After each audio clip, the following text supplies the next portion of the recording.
Everyone, आप सभी का मोस्ट वेलकम आपके इस ऑनलाइन प्लेटफॉर्म यानी कि टेक्स्ट बुक पर। आज बात करने वाले हैं आपके एसएससी एमटीएस 2025 की वैकेंसी के बारे में, जिसमें कि नंबर ऑफ वैकेंसीज को लेकर के एक कंफ्यूजन भी काफी सारे बच्चों के अंदर चल रहा है, उस पर भी बात करेंगे। लेकिन सबसे मेन है फॉर्म फिलिंग को लेकर के कि फॉर्म फिल आई होप आप सभी ने अभी तक कर दिया होगा या बहुत सारे बच्चों का ऑन द प्रोसेस होगा, यानी कि फॉर्म फिलिंग अभी चल रहा होगा। और अगर किसी बच्चे ने नहीं किया है, या मैं कहूं ओवरऑल सभी स्टूडेंट्स के लिए ये वाली वीडियो रहेगी, जिसमें एक बार फटाफट से बात कर लेते कि कौन कौन से मिस्टेक्स आपको नहीं करनी है, फॉर्म फिलिंग के टाइम क्या कुछ आपको अपलोड करना होता है, क्या कुछ मैंडेटरी होता है, इस बारे में एक बार फटाफट से डिस्कस कर लेते हैं इस वाली वीडियो के अंदर।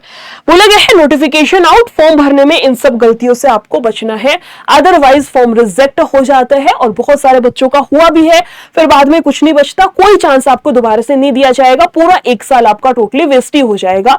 तो इससे बढ़िया है पहले से ही एक बारी चीजों पर बढ़िया तरीके से एक बारी डिस्कस कर ले और पूरी की पूरी इंफॉर्मेशन को जान ले। सबसे पहले बात करते हैं कि फॉर्म फिलिंग और ये सब हमारा स्टार्ट कब से हुआ है। आप सभी को पता है 26 जून से 24 जुलाई है ना, 26 जून से 24 जुलाई तक का आपको टाइम दिया गया है फॉर्म फिलिंग के लिए।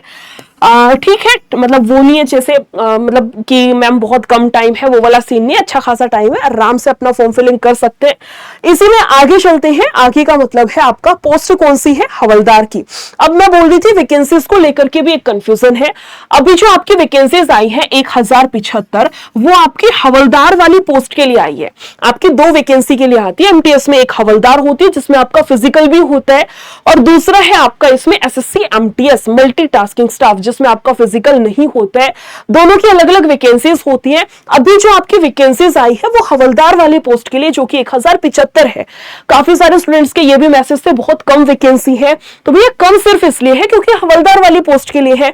अब इसमें आपका एमटीएस वाली जो वैकेंसी है ना, वो भी आएंगी, और वो सारा एड ऑन होके एक जो उम्मीद है वो यही है कि आपकी 5000 प्लस वैकेंसीज एसएससी एमटीएस की टोटल मानी जाएंगी।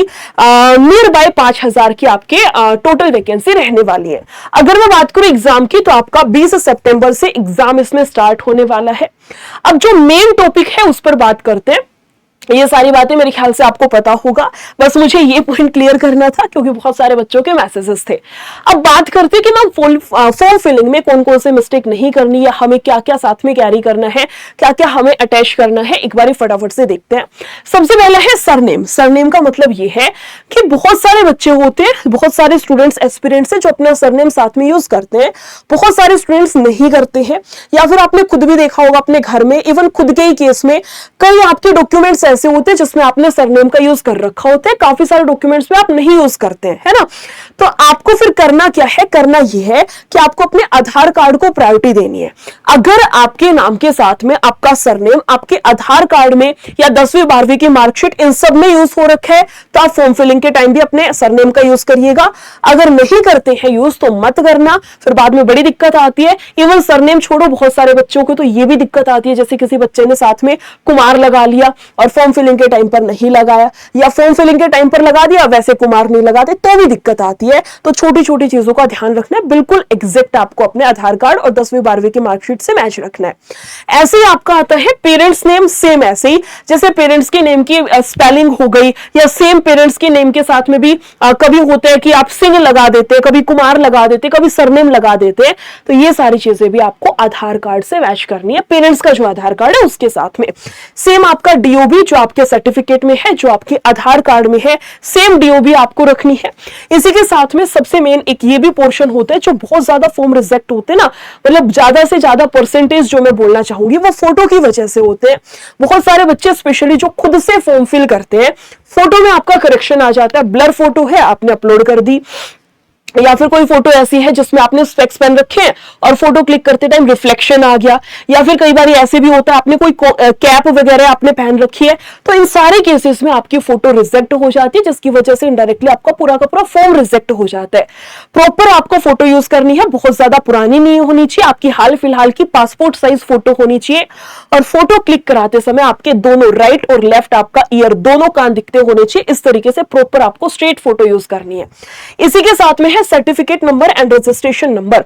आपके जितने भी सर्टिफिकेट्स हैं, आपकी मार्कशीट है, इसके अलावा जितने भी आपके पास में, जैसे फॉर एग्जांपल आप कास्ट सर्टिफिकेट लगाते हैं या फिर अपना डोमिसाइल यूज करते हैं, कोई भी सर्टिफिकेट है तो उसमें रजिस्ट्रेशन नंबर होता है। वो नंबर आपको फॉर्म फिलिंग करते टाइम वहां पर फिल करना होता है। जैसे मान लो आपकी 12वीं की मार्कशीट है, उसमें नीचे ना एक नंबर होगा, देखना, वो नंबर फॉर्म फिलिंग के टाइम पर आपको वहां डालना होता है।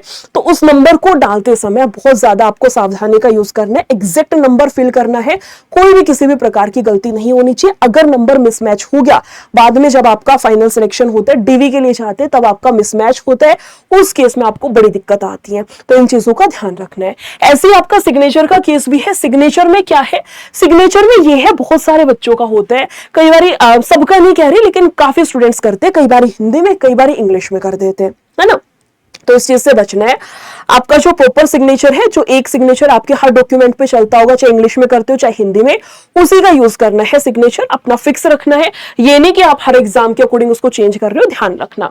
फिर है लॉगिन आईडी एंड पासवर्ड, बड़ा आपका इंपॉर्टेंट पॉइंट है, बहुत सारे बच्चे गलती करते हैं, बाद में फिर घूमते रहते हैं। लॉगिन आईडी और पासवर्ड आपको याद रखना है। इवन ये तीनों चीजें, आपका मोबाइल नंबर, ईमेल और आपका लॉगिन आईडी एंड पासवर्ड आपको याद रखना है। फॉर्म फिलिंग के टाइम आपने कौन सी ईमेल डलवाई है, वो ईमेल ऐसी होनी चाहिए जो आपकी यूज में हो। ऐसे नहीं कि डलवा दी कोई ईमेल और जब आपका पेपर वेपर हुआ, मान लो सितंबर में जाकर के, तब तक वो बंद हो गई, वो वाला सीन नहीं होना चाहिए। ईमेल आपकी प्रॉपर होनी चाहिए, जो आपको लगता है कि हाँ ये मेरी एक प्रोफेशनल ईमेल है, इस तरीके से कि हाँ मेरी लॉन्ग टर्म तक चलेगी। क्योंकि जो भी नोटिफिकेशन आएगा ना, जैसे मान लो एग्जाम डेट आ गई, फिर आपका क्लियर होता है तो आगे डीवी के लिए कॉल आएगी, सारी चीजें मेल के थ्रू आती है। तो मेल आपकी बढ़िया सी होनी चाहिए, जो आपके पास हो, जो आपको याद हो, जिसकी आईडी पासवर्ड। सेम ऐसे ही मोबाइल नंबर होता है। आपको ओटीपी आती है, आपको पता होगा, जब भी लॉगिन करेंगे ना किसी भी नेक्स्ट स्टेप के लिए, आपको ओटीपी आएगी। ओटीपी के लिए आपका मोबाइल नंबर ऑथेंटिक होना चाहिए। कोशिश करना अपना पर्सनल नंबर ही डाल पाए। जिस स्टूडेंट के पास पर्सनल नहीं हो, मम्मी या फिर पापा का डाल दीजिएगा, क्योंकि ये चीजें थोड़ा सा केयर वाली होती है। बाद में फिर आपका वो नंबर बंद हो जाता है, कुछ दिक्कत आ जाती है, बड़ी फिर दिक्कत आती है कि मैम ओटीपी नहीं आ पा रही। सेम जो भी लॉगिन आईडी पासवर्ड आप फॉर्म फिलिंग के टाइम पर करो, उनको याद रखिएगा, भूलना नहीं है। ये सारे कुछ पॉइंट्स हैं जो कि आपको ध्यान रखने हैं फॉर्म फिलिंग के टाइम पर। और मैं कहूं ना सिर्फ एमटीएस, इवन कोई भी एग्जाम आप फिल करते हैं तो इन सभी पॉइंट्स का आपको ध्यान रखना होता है, इन सभी पॉइंट्स पर सावधानी बरतनी होती है। फिर भी कोई दिक्कत हो, डाउट हो, समस्या हो, तो आप लोग कमेंट सेक्शन में मेरे से पूछ सकते हैं। इसी के साथ साथ मुझे आपको कुछ और भी बताना है जो कि बहुत स्पेशल और बहुत बड़ा होने वाला है। कहां पर, सबसे पहले तो यही जान लीजिए, इसी चैनल पर। इसी चैनल का नाम है टेस्ट बुक पर। टेस्ट बुक पर कब, कहां, कैसे होने वाला है, इसी चैनल पर 7 तारीख को शाम 7 बजे आप सभी को कनेक्ट करना है। आपके एक होता नहीं कि स्टूडेंट्स की इतनी सारी प्रॉब्लम्स होती है, सारी प्रॉब्लम्स का इकलौता सॉल्यूशन लेकर के पूरी की पूरी टेक्स्ट बुक टीम आ रही है 7 तारीख शाम 7 बजे। उसके लिए आपको एक काम करना होगा, और वो काम कुछ नहीं, बहुत सिंपल सा है।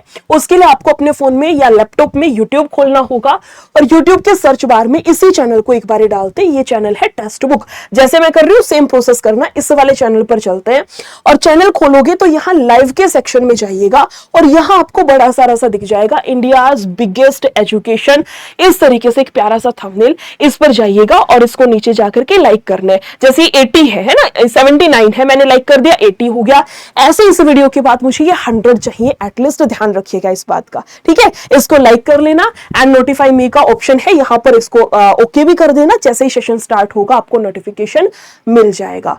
फिर भी कोई डाउट, दिक्कत, समस्या हो तो पूछ सकते हैं, मैं आपके कमेंट का रिप्लाई कर दूंगी। फिर मिलते हैं ऐसी किसी और इंफॉर्मेटिव वीडियो के साथ में। Thank you so much, take care, bye bye.